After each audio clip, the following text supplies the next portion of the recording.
Mahigit 30,000 pisong halaga ng alahas ang natangay sa isang lalaki sa Makati City. Arestado ang 2 sa 4 na suspect. Aminado sila sa krimen. May unang balita, si Bea Pinlac.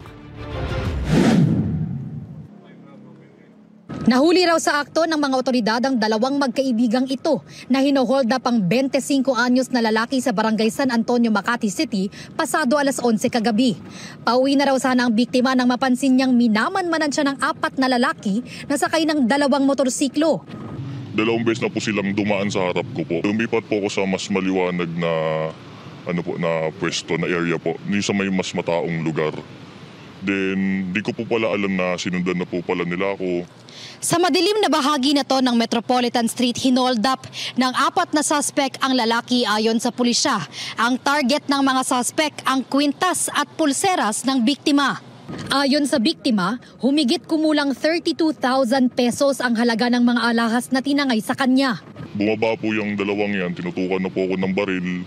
Tapos kinuha po yung kwintas ko, bracelet ko po. Habang nakikipagbunuan po ako sa kanila, sumisigaw po ako ng tulungan niyo ako, may magnanakaw. Nasugatan pa ang biktima sa kanang kamay. Maya-maya, natsyempohan ng mga rumorondang pulis ang mga sospek. Patuloy na tinutugis ang 2 pang kasama sa pangho-hold up na nakatakas umano sakay ng mga motorsiklo. Nung napansin nila na mayroong pulis na nakakita sa kanila, iniwan na itong 2. Yung 2 getaway, tumakbo going sa north. Ganitong oras maraming maraming reported dito na mga insidente. Kung mapansin natin, medyo madilim tong area na to So, pinabantayan natin ito. Kasi nga marami ring mga kababayan natin dumadaan dito kagabi. Aminado naman ang 2 sa krimen. Dala lang ng kahirapan, makatawid lang po sa gutom, sir. Mga pamilya namin. Kakilala lang ho sa social media.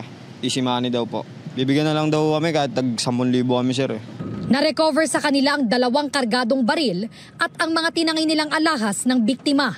Sa record ng pulisya, dati na raw may mga kaso ang mga suspect tulad ng illegal possession of firearms, paglabag sa Comprehensive Dangerous Drugs Act at illegal gambling.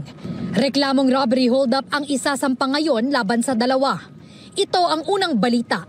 Bea Pinlac para sa GMA Integrated News. Gusto mo bang mauna sa mga balita?